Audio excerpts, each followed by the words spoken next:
Good evening and welcome once again to Fired Up. I'm your host for the show, Bob Irwin. We are coming to you live from the gun store here in Las Vegas, Nevada. This program is related to guns, political issues from guns, actually, and self-defense. Our radio program tonight, if you're wondering where it is, because you've got your radio turned on and can't hear me, it's because we were preempted by the Dodger game. The Dodgers channel here is the channel we're on, and they made the playoffs, which is good. Yes. And we don't get to be on the air on the radio. So when you get home and tune in Fired Up on the YouTube station to find what you missed, that's why you missed it. And they wouldn't let me cut in the middle of the Dodger game and say, by the way, Fired Up isn't here because that would be bad. Anyway, we're normally on KSHP 1400 AM radio, and we are on YouTube at Fired Up with Bob Irwin. My guest tonight is Las Vegas attorney Donald Green. Don, welcome back to the show again. Thank you, Bob. It's a pleasure being here. Glad to have you here. He is a whiz-bang criminal defense lawyer, and we have actually worked a couple cases together. If you have a question or comment, you can send an email or a text to bob@firedupmail.com. It's on one of these signs. I'm not sure I put the first one. Yes, I did. Oh, it's right there. If you want to ask a question or make a comment, we answer everything that comes in. If we get a question or comment that a lot of people ask, we will answer it on the next program. And we actually have one of those, more or less this evening. Several listeners wrote and said they are listening to the show in Nevada, and we get a case from Tennessee and say this is what happened, and they're curious as to how that would have worked out in Nevada and suggest that we give the Nevada interpretation of each case. The difficulty with that is, and we can do that, Don's a Nevada attorney as well as California, and we're certainly familiar with Nevada laws here. Problem is only about 20% of our listeners are in Nevada. We are a national media show, so coming back to each individual state and saying it would happen here, we have a lot of listeners in Nevada, and we'll try and make a Nevada comment on each case. But we really can't, because then the guy from Arizona says, why didn't you talk about Arizona law?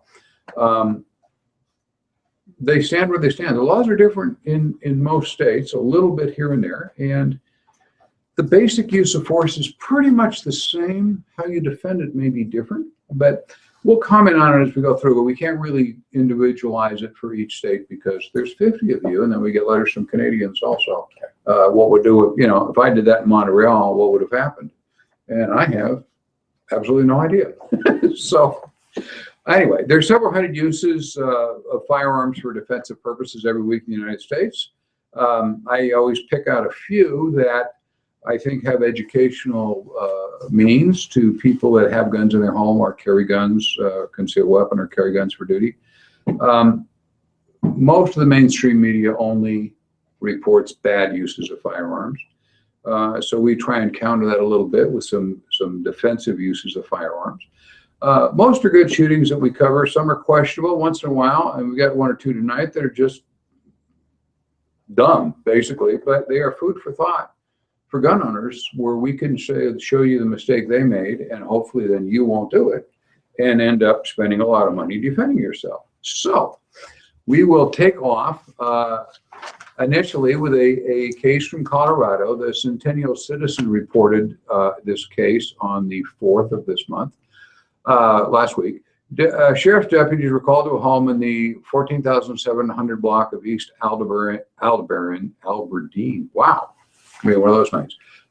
At 8 o'clock in the morning, the homeowner said someone was stabbing the tires of a boat trailer parked in his driveway while claiming that he owned the street.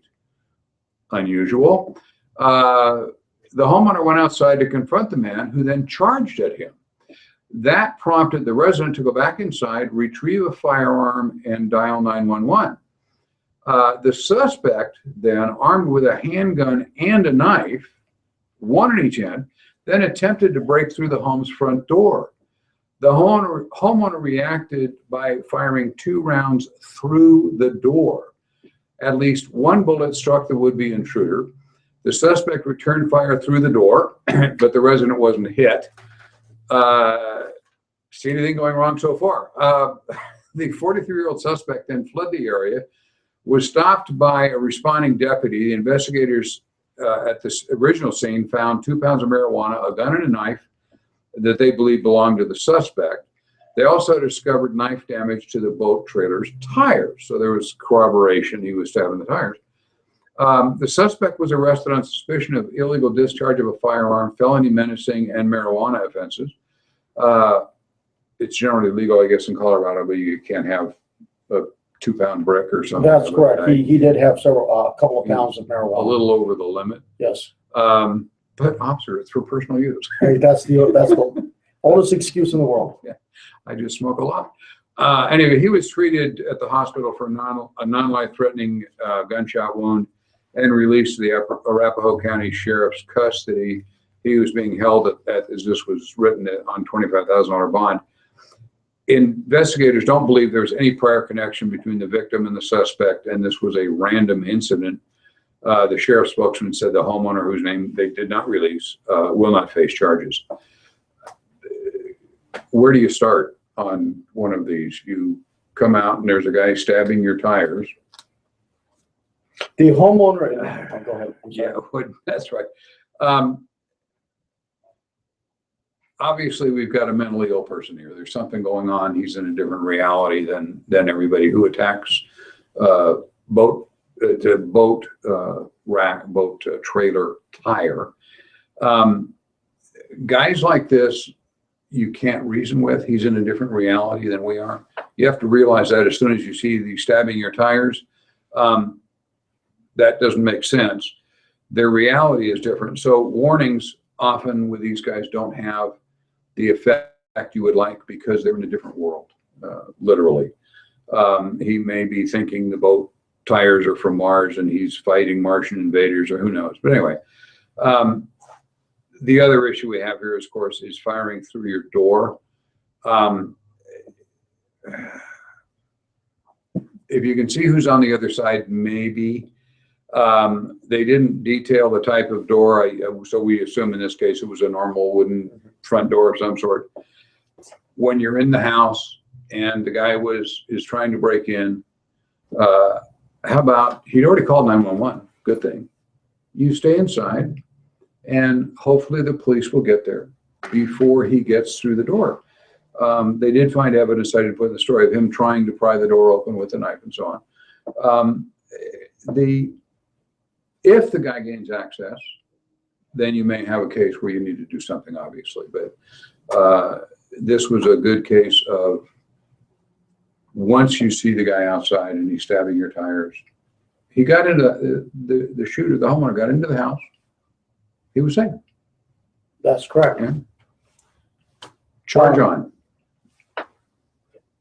Your classes and just about every concealed weapons class in the United States tells you that once you have a situation and you assess it, and if you can go back into your house like this man did, you don't retrieve the firearm to go outside to try to use it, or you don't shoot through the door.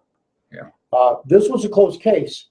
In Nevada, it's quite possible that the senior citizen whose house was being, or whose boat was being trashed, could have been charged. Both of these men could have been charged. Yes, I agree. Especially because the critical points here are that the homeowner went and retrieved the firearm, as you pointed out, after seeing the situation of the tires being slashed, and calls 911. With the door being closed, that dissipates the danger itself. Now, if the suspect was blasting through the door, did the homeowner have the opportunity to move away from the door? Was he injured? And as you pointed out, was the suspect trying to get into the house? Did he enter into the house? That's the problem. But in Nevada, he could the homeowner could very well have been charged, because as we look at the statute in Nevada, and most of the states' general application of self-defense, was there a clear, present, manifest danger, immediate bodily harm, great bodily harm, or death? And It's quite possible, but in this case, boy, I'm really surprised that the homeowner was not charged. In Nevada, he could very well have been charged a separate case. yeah, this is the case where you look at the jury and say, I had to get my gun and go shoot this guy. No, you didn't. The door was still shut. Once you got back to the house, you don't want to do that. Fortunately, the guy didn't die, because that could present, lots of problems.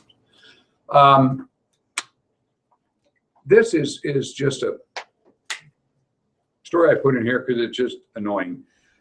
This is from the Wyoming Tribune Eagle. This was on the 6th of this month. Gunmen began by shooting they entered, 3 guys or 2 guys, there's 2 different versions, entered a pharmacy in an apparent robbery attempt, and they walked in and began firing. The pharmacist was wounded. He got his gun out and returned fire. The shooting happened. This was a Thursday morning at the Medicap Pharmacy in Bluegrass Circle, North Cheyenne, Wyoming. Employees of the pharmacy said 2 suspects began shooting as they walked in the door at 10:50, 10 minutes to 11. They were wearing ski masks. The third suspect apparently waiting in the getaway car. Now, this is from the Wyoming Tribune. If you read the KSL TV 5 News report, all 3 guys entered and all 3 were shooting, and then they all fled as a group to their car later on. But you get that with these kind of things. Anyway, around 1 p.m., officers recovered the stolen Ford Edge with another county's license plates about a fifth of a mile from the pharmacy. Police confirmed the vehicle was carjacked from a woman in Wheatland, Colorado, presumably by the pharmacy shooting suspects. All 3 are still at large. The pharmacy was subject of another armed robbery back in December of 2014. The same pharmacist shot and injured that 30-year-old suspect who had a fake gun with an orange tip painted out. That criminal was later convicted and imprisoned. I just throw that in so you can understand the pharmacists being ready for this assault. He had practiced with his gun. He kept guns behind the counter. And, I'm looking at this and going, how do you advise people to defend themselves? You really don't. If 3 guys walk in and they're all already shooting their guns, this is beyond what most people can do. What the pharmacist did by being prepared ahead of time, yes, was all you really can do. And if there's 5 of them instead of 3, or they have rifles instead of pistols, everything can go south in a hurry. I think the problem causing this is that we as a society don't lock up criminals. Attacks like this will just get more frequent as time goes on. And part of that is me to encourage everybody to vote for somebody who will put criminals in jail. We have lots of criminals that aren't being deported. We have lots of them that nobody locks them up. And this appears to be an organized, professional robbery. They stole the car ahead of time, carjacked a woman, and they had another vehicle already because they dumped this one about 3 blocks away from the pharmacy in an area where nobody could see what kind of car they got into, and they're in the wind. And if they didn't leave a lot of physical evidence, which apparently they didn't in the pharmacy, they won't be caught. They'll do another one. that's correct. And it had occurred in a pharmacy in this area, and the same pharmacy where another suspect had used a maybe like an airsoft weapon or type weapon, where the orange tip had been painted over. Yeah, the same pharmacy, actually. But this case illustrates a key point in defense of like a business. Notice that the suspects, whether it was 2, whether it was 3, came into the store and began shooting. Immediately, the pharmacist, as you pointed out, for the purposes of a legal defense, in Nevada or wherever you are, for the purposes of legal defense, the danger, the threat was immediate, imminent, great bodily injury or harm, and the pharmacist was shot first before returning fire. So there's no question whatsoever that he had the right to defend himself. He was in a place where he was authorized to be. He was in the pharmacy. He probably worked there. He's the owner. Yes, and we contrast that situation where suppose that the perpetrators had gone in without firing first and the pharmacist shot first. So there's a contrasting situation, but this is a clean case where the pharmacist correctly assessed, because he shot and he's going to return fire because he doesn't know if his life is going to end in moments. Yeah, and they're shooting at you. Your life is in danger. So that clearly makes sense. And something that just occurred to me when I was writing this. I was really wound up today doing other stuff. One of the things that would prevent this, if you've got a business that is, and we do that here in Nevada all over the place, put a buzzer on the door. So you can look up and see who's outside and hit the button. Now, it doesn't work in all angles of doorways and things like that, but you know, even the bank that I go into up the corner here has got buzzers, and they look and see who you are before they buzz you in the door. Bars here do it constantly in Las Vegas. Yes. That are open at night. They almost all have door buzzers, and they still get robbed on occasion, but reduces the probability, and it lets the guy know that he's on camera as he comes through the door, because the camera is right there. This guy apparently doesn't have a camera because they have no idea who these guys were. I think a door buzzer and a camera maybe would reduce the probability. I'm going to mention at the gun store, we teach free concealed carry permit classes 3 times a week, Monday, Wednesdays, and Saturdays. You can find them on our website, thegunstorelasvegas.com. And when you need a lawyer because you shot somebody, Don Green, you will find his contact information on our website also. There's a list of the attorneys we use, and Don is one of the better attorneys for this. I would, well, and we work cases together, and he's really thorough, and he won't make a plea bargain behind your back and you end up in prison. He's a fighter, so that means a lot. KCWY-TV, this was originally reported back in April. A 69-year-old man is charged in the shooting death of a 64-year-old man. Now, this is a really long story that I had to compress a lot. But the Fremont County Sheriff said the victim was found unconscious in the middle of the road in the Union Pass area. When we arrived, the man was already deceased. They got a call of a shooting, and there's a dead guy in the road. 2 uninvolved locals found the guy laying in the road, unconscious and bleeding. He was shot in the neck. Apparently, the argument started between he and another man who's 69 years old. The deputies have thoroughly investigated the murder before arresting the 69-year-old defendant. Under Sheriff Lee said, we talked to the witnesses, we put together timelines and thorough witness statements and physical evidence they could find and so forth to link the 69-year-old to this, that he was the shooter, and he was placed under arrest. The defendant was at the scene when the 2 passersby found the guy who then died while they were standing there. They called an ambulance. When they called the ambulance, the defendant left the scene.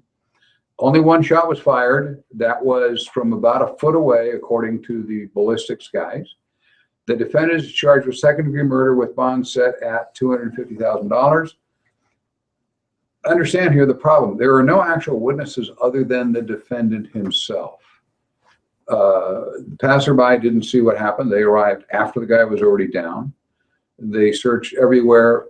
The defendant claimed the deceased tried to kill him. Both families claim that their relative is a nice guy and the other guy is a bully, and these 2 guys had lots of disagreements, yelled at each other, some pushing and shoving over the years. Now we fast forward to this month, on the 4th. This is the 6 months after the event. The jury acquitted the shooter. He was found not guilty of second-degree murder and voluntary manslaughter. They put a couple of charges in there to give the jury to pick from. And they also get to pick from not guilty, of course. The defendant's attorney successfully argued that prosecutors, this was the wording, successfully argued that the prosecutors failed to disprove the defendant's claim that he acted in self-defense when he shot the deceased in the middle of the road. He faced at least 20 years in prison if jurors had convicted him of second-degree murder. So this is a 69-year-old, went on trial and was acquitted. If you don't think you need an attorney when you were involved in a shooting, send me an email. I'll send you a whole copy of this case. There are no witnesses. The shooter was there. When the passerbys called the ambulance, the shooter left. He was later arrested. But did I read anything in here that didn't say he was acting in self-defense? There's no evidence. And you may ask, why would the district attorney bring charges on this guy of second-degree murder when there's no witnesses at all?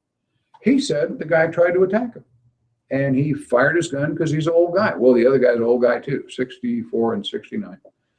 We're older than both of them, yes. So we can't call them the old guys.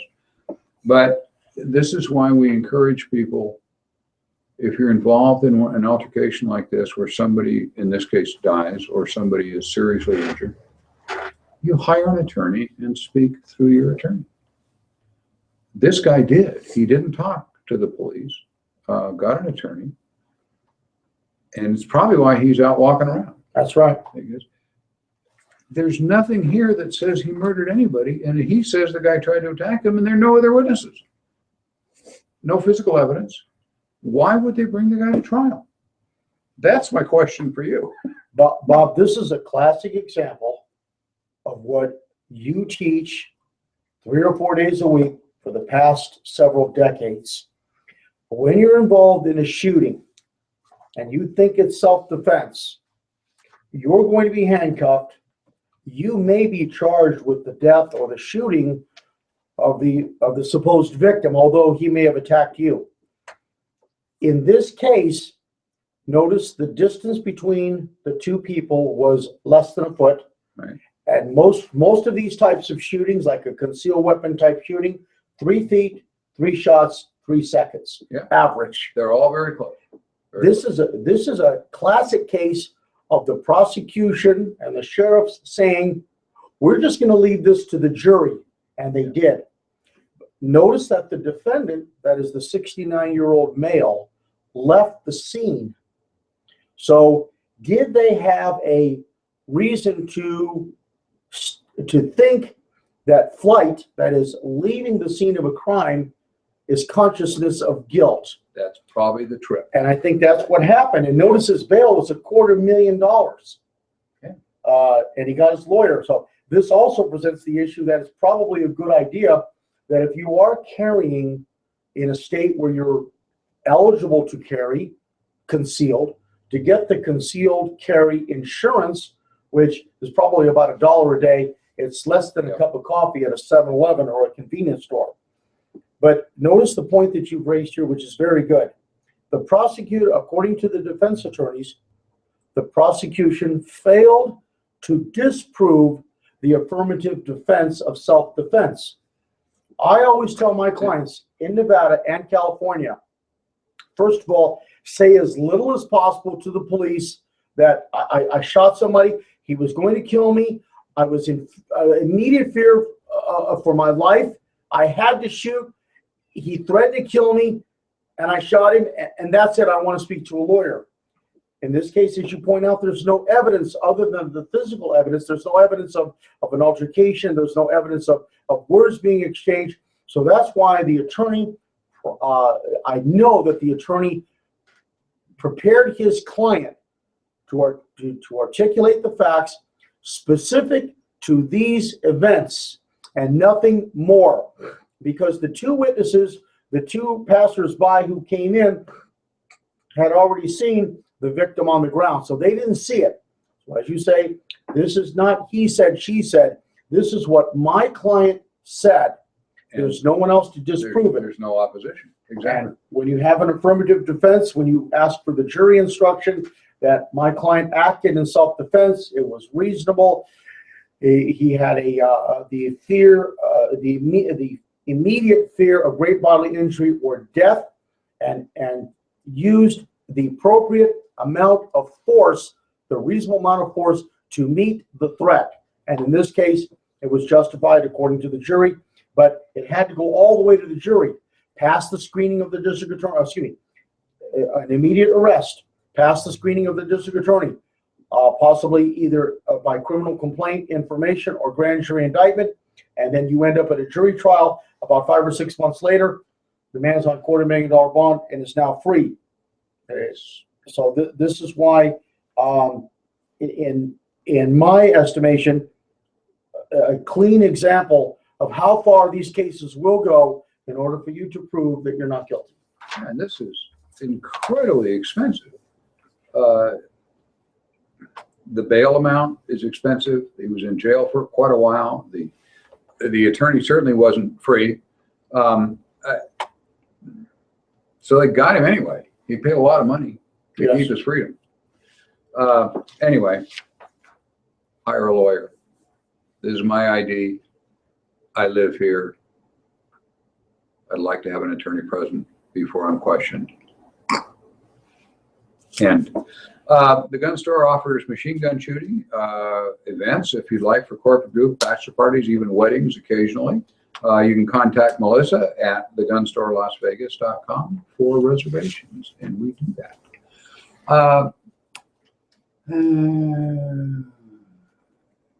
Yes. WTHR TV 13, this was on the 8th of this month in Muncie, Indiana. Police were called to the 1700 block of North Glenwood Avenue at 6:30 in the morning, Saturday, a report of a shooting in an apartment. The woman tenant in the apartment near Ball State told police that 2 people broke into her apartment in an attempt to rob her. The woman fired shots at the intruders, fatally wounding one of them. He was identified as a local 22-year-old. He was pronounced dead at the scene. The second guy fled the area. That's fairly typical with criminal guys. They leave their buddy to bleed to death. Another victim in the apartment at the time was apparently shot by the intruders, so we had a gunfight back and forth. That guy was transported to Indiana University Health Ball Memorial Hospital in Muncie, Indiana. They got a really long name. Just before 7 a.m., police hospital police told the Muncie Police Department that another gunshot wound, a wounded guy, another victim that showed up. He had multiple gunshot wounds and is currently being treated. There's reason the police believe he was the second intruder, that the dead guy was there dead, and the second guy was hit also. The shooting and search for the suspect triggered a shelter in place for Ball State University for a couple of hours. They're actively investigating the case. The home invader shot and wounded one person in the home. The armed resident woman killed one, and the second suspect apparently was also hit. Nice shooting. No problems with it. The only reason it's even on the outline, if she hadn't had a gun, what happens? As far as we know, it's a single woman in the apartment. Some relevant facts for your viewers in Nevada, your Nevada viewers and all other viewers. She was in a place where she was authorized to be. She's in her apartment, her dwelling, 6:30 in the morning. Guys breaking in to rob her. Now, that begs the question from a law enforcement standpoint, why her apartment? If they didn't already know, was it something that a drug deal gone bad or whatever? But notice that she shot, and as the intruder number 1 is dead, intruder number 2 is seriously wounded. In each instance, the woman used the force to address the threat. 6:30 in the morning, single woman in her apartment in the vicinity of a university. She has the right to have that weapon in her home, and she uses it, again, addressing the threat. Now, and the second suspect was shot multiple times. So did he keep coming at her?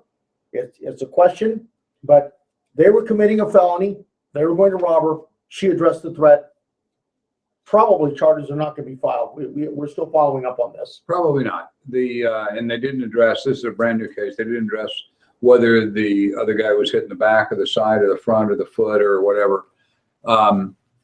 She apparently fired a number of rounds, and the number of rounds doesn't matter as long as there's a threat there. Nobody's going to say it was okay to shoot the guy 4 times. It wasn't okay to shoot him the 5th time, as long as it's in the same engagement. There's not a dwell point in between where you shoot him an hour later with 1 more round. That can be a problem. Oh, yes. This is also on the 8th. This is Tacoma, Washington. A shooting occurred in the 1200 block of Division Avenue in the parking lot of a burger restaurant called Frisco Freeze. A would-be robber had approached 2 men sitting in a car in the parking lot. The victim and the witness said the suspect robbed him at gunpoint before one of the men in the car shot him. The suspect robbing and one of the guys in the car shot. The person who shot the suspect was legally armed and had no criminal history. Police say a friend of the robber drove him to Tacoma General Hospital, where he was pronounced dead. The Pierce County Medical Office identified the guy as a local 26-year-old. Officers arrested 1 woman in connection with the incident, but would not elaborate how she might be involved. Apparently, she's the lady that drove the guy to the hospital, who's waiting in his car. No other suspects are being sought now, and the investigation is, of course, outgoing. A spokesman named Loretta Cool of the Tacoma Police Department said people have a right to defend themselves. They have a right to legally carry firearms. In this case, the person did. So this is an attempted robbery, and the individual was shot. And the reason that this is a pretty mundane, this happens 40 times a week in the United States somewhere. The reason it's here, the story, is a customer that they interviewed when the media showed up, who was there at the time, and he said he had just come from a gun show, and he supports what the robbery victim did. And he said, I have a concealed carry permit. I don't carry, but if I had been, and that happened to me, I'm sorry to say I would have done the same thing. I have this discussion once a week with somebody that says, I have a permit, but I don't carry. There is no point. You may need the gun for self-defense. Someone else may need the gun for their defense, for you to defend them. And he says, I have a permit. If I'd been there, I would have done the same thing, but he wouldn't. He didn't have his gun. It's insane. I don't know if he realized what he was saying. If you have a concealed carry permit and you're going to some place that's really, really dangerous, what you do is you don't go there. So you carry your gun because you're never going to know in advance where something is likely to happen.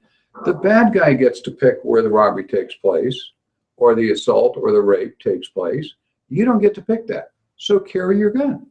And if it's someplace that looks dangerous, simply don't go there. Don't shop there. If I'd have been there, I would have done the same thing. But I don't care. Except he doesn't carry his gun. In Nevada, this is hysterical. In Nevada, that you point out something here, and your viewers have, is that these 2 men were in an automobile. Nevada has extended like the castle doctrine to an automobile because, number one, you're authorized to be there. Yep. And it doesn't mean you can always shoot somebody, but I had a comment at the gun show just a few weeks ago. What's the difference between the castle doctrine and stand your ground? And I said, well, the stand your ground is not the castle doctrine, and the castle doctrine is not stand your ground. But in this case here, the men, number one, had a right to be where they are. The shooter, the victim who shot, have the right to defend himself, as pointed out by the, I guess it was the spokesperson for the Tacoma Police Department. Yeah. And they didn't have a duty to retreat from where they were. And it begs the question, could they have retreated? Because the perpetrator came up to them to rob them at gunpoint. It wasn't like some tweaker or some bag lady or some bag man, some homeless person coming up to you while you're in the drive-thru at McDonald's. Now, if you're at the drive-thru at McDonald's, there's very few places that you can go, especially if there's a vehicle in front of you or one on the side, because they even have those raised curbings. Right. But if he has a weapon and you can't go, you have no duty to retreat. But even if you tried to retreat, it would have been practically impossible, which would be another element of the defense. But this was an excellent example of what's going to happen even if you're in a vehicle and not necessarily at home. Yeah, where you have the right to stand your ground in Nevada if you're legally standing where you legally can be standing. You don't have to retreat in the face of danger. Now, sometimes it's a good idea to retreat in the face of danger, but you don't have to. That's not going to be, they won't say, because you failed to retreat, you did something wrong. Legally, no. Oh, this is the Nebraska case. Let me see. Well, yeah, this is,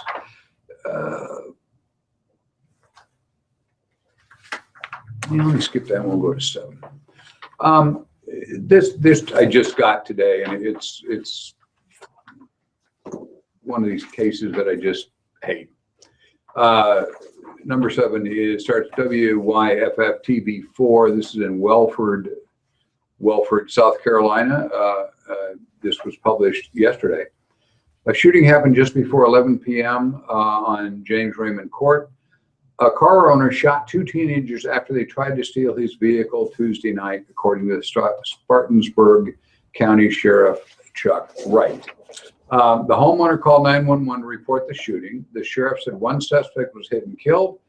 Deputies searched for the other young man who ran from the scene. They later captured the second suspect, who turns out to be a 13-year-old boy.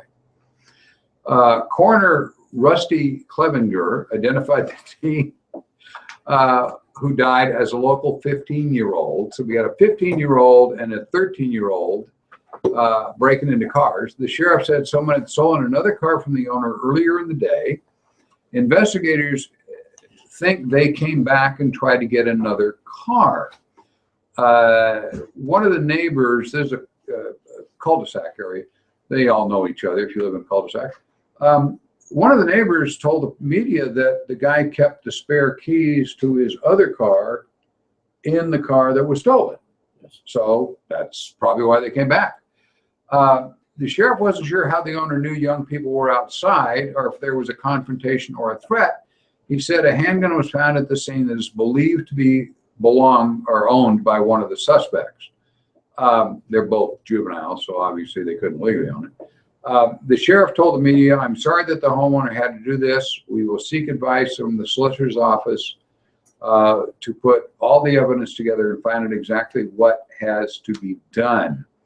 There's always a big proponent of carrying a weapon with you if you want, but it's a big responsibility to carry one. You need to know where you need to do with it." The homes along this cul-de-sac, James Raymond Court, are all rentals. The neighbors are working and always yelling at the property manager to fix the only street light that is in this cul-de-sac. So the area is completely dark, according to the witnesses and the media guys. Can't see your hand in front of your face. We don't know what caused the homeowner to realize there was somebody breaking into or trying to steal his car. He pretty obviously couldn't clearly see what was going on outside. He came out.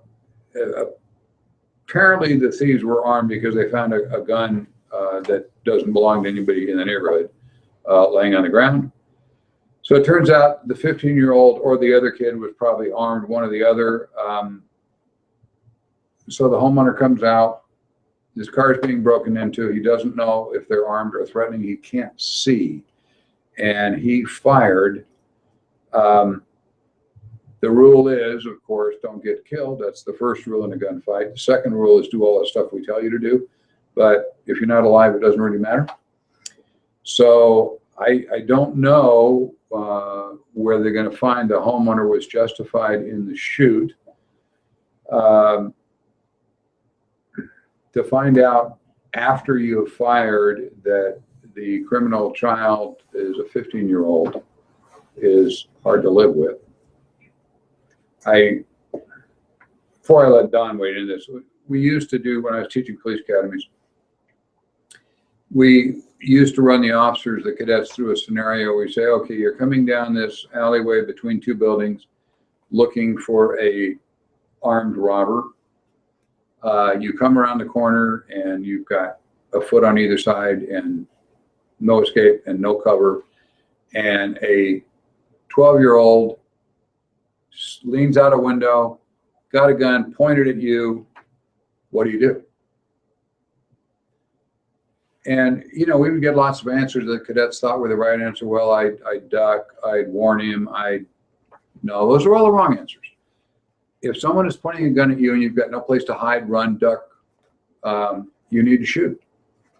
First rule of a gunfight is don't get killed. That's kind of the situation this guy is in. The difference is it wasn't training where we made him go down the alley.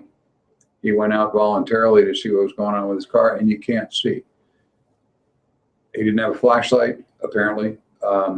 We don't know all the little details. The bad part of this is now you spend the rest of your life with everybody who ever met you second guessing you about killing a possibly unarmed 15-year-old. Because we don't know the 15-year-old was armed. Might have been the other one that had the gun who ran away. Hopefully they'll, you know, figure out something here as to what happened. We've got some real lethal children out there, and I really feel badly for this guy. Caught in a scenario where you can't win. You either get shot or you shoot a child. And that is a no-win scenario.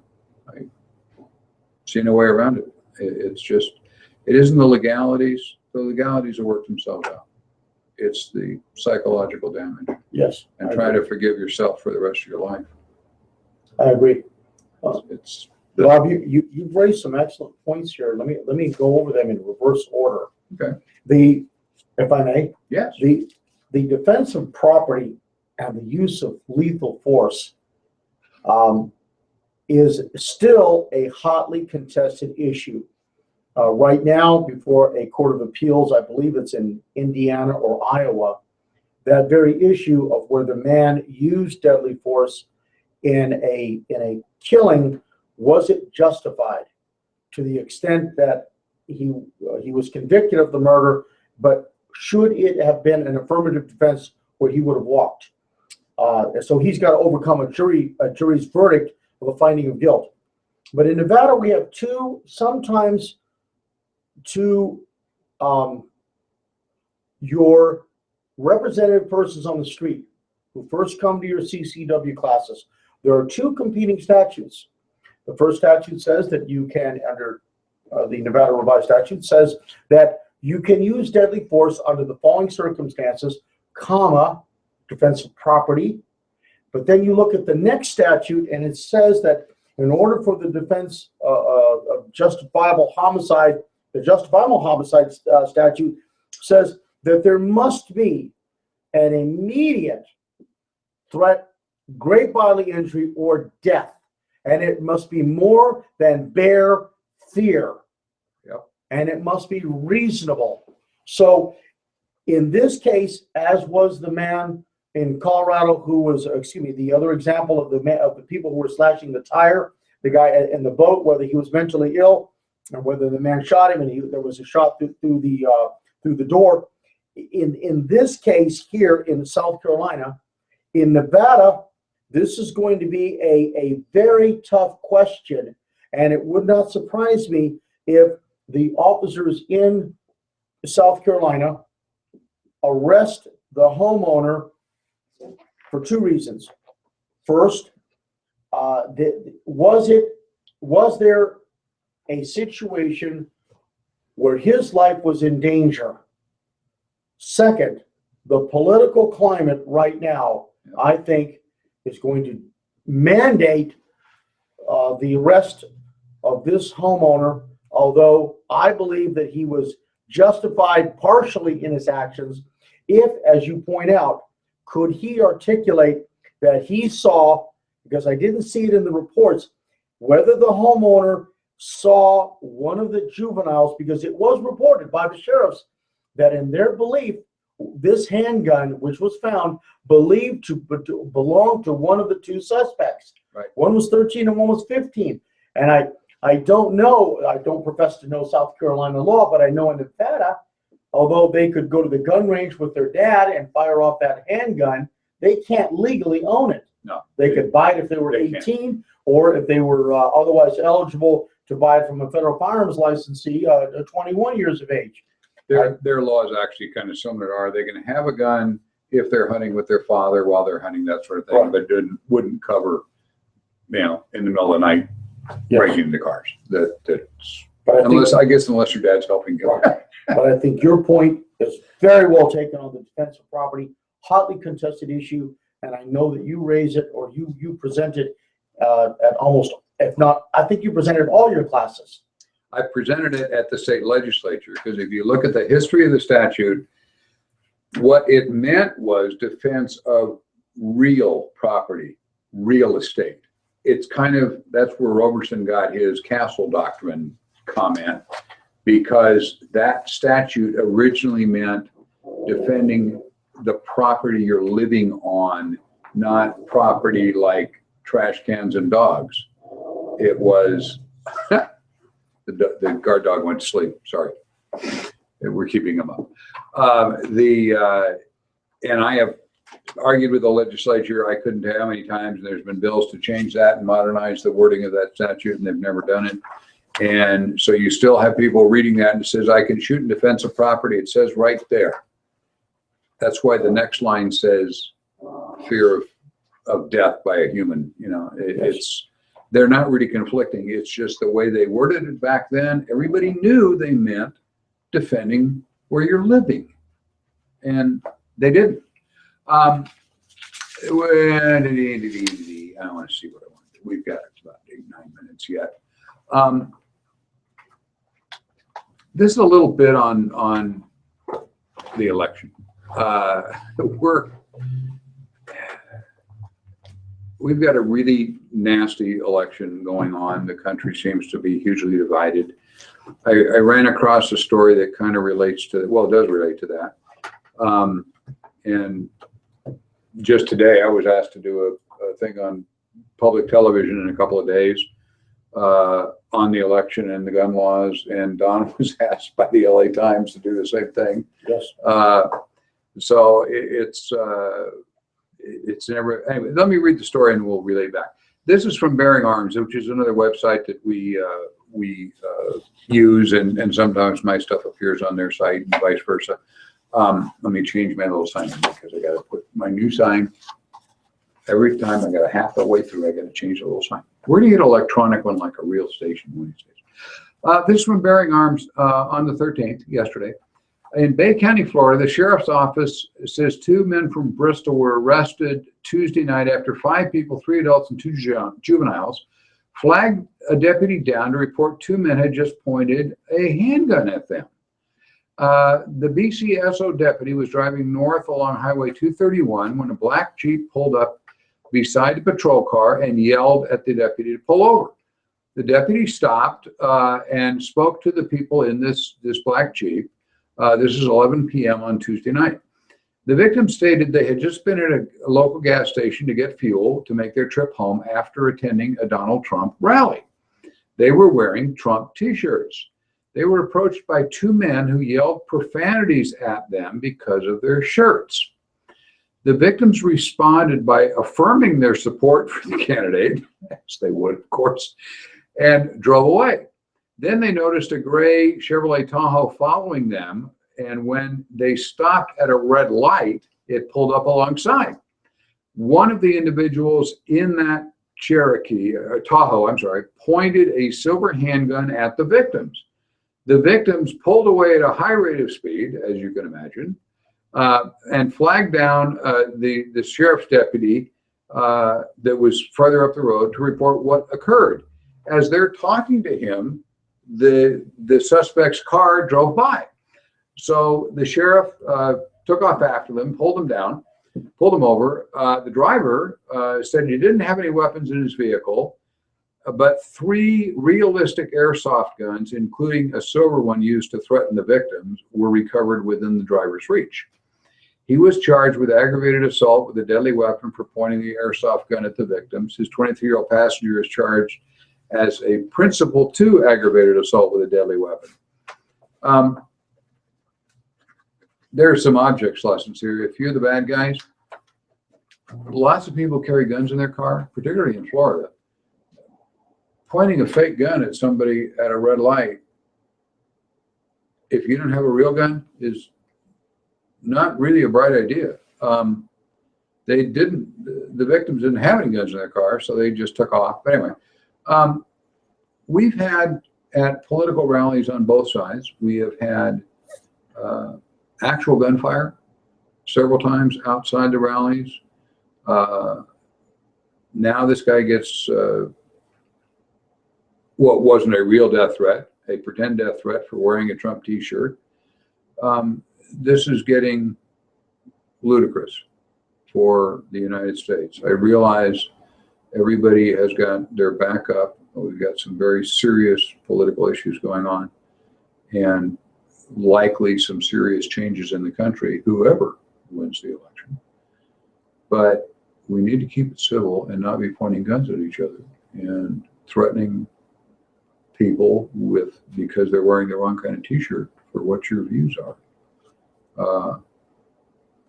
I just shudder to think what's going to happen as we get closer to the election. I think you're going to see more of it, especially here in Las Vegas with the debate being here next week. Yes. And as I understand it, correct me if I'm wrong, that the debate will be at the at Thomas and Mack Center. Yeah, UNLV. I'm not sure if it's in a conference room there, but that place holds 18,000 people. And just yesterday, Bob, and following up with the story, I'm not trying to get political, but just yesterday, there was a Trump supporter at the Hillary Clinton rally at the Smith Center downtown. He was beaten, and today was seen by physicians for MRIs on his neck and his upper torso. There were no arrests made during the beating. There were no security officers to assist the man. And supposedly a person dressed in a black suit had said something like, well, you know, don't try to beat him up so much. The man did make a police report today. The police told him last night, according to the man who was interviewed on a competing radio station this afternoon, the police had advised him that there were not enough officers to take the report last night, but for him to make the report today.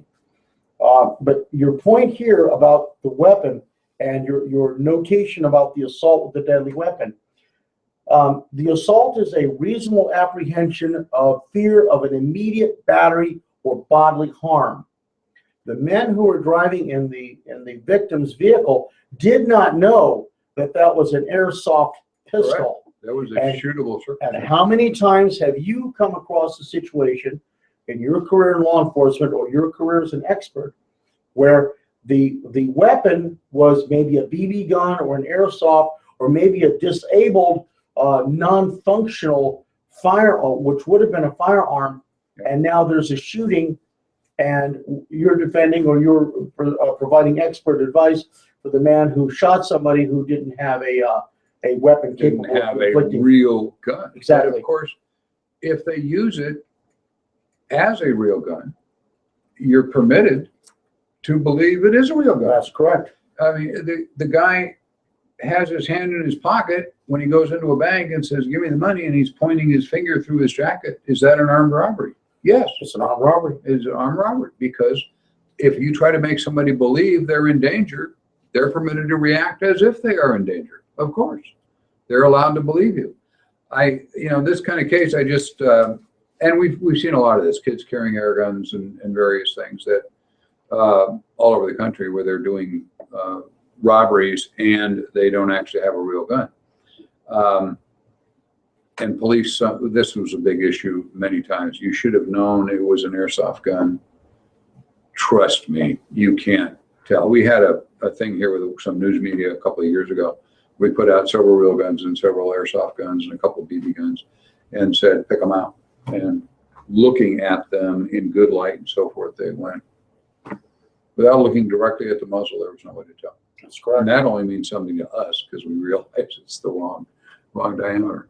Gun shows. We've got Western Trails coming up at the Henderson Convention Center on the 22nd and 23rd, Saturday and Sunday.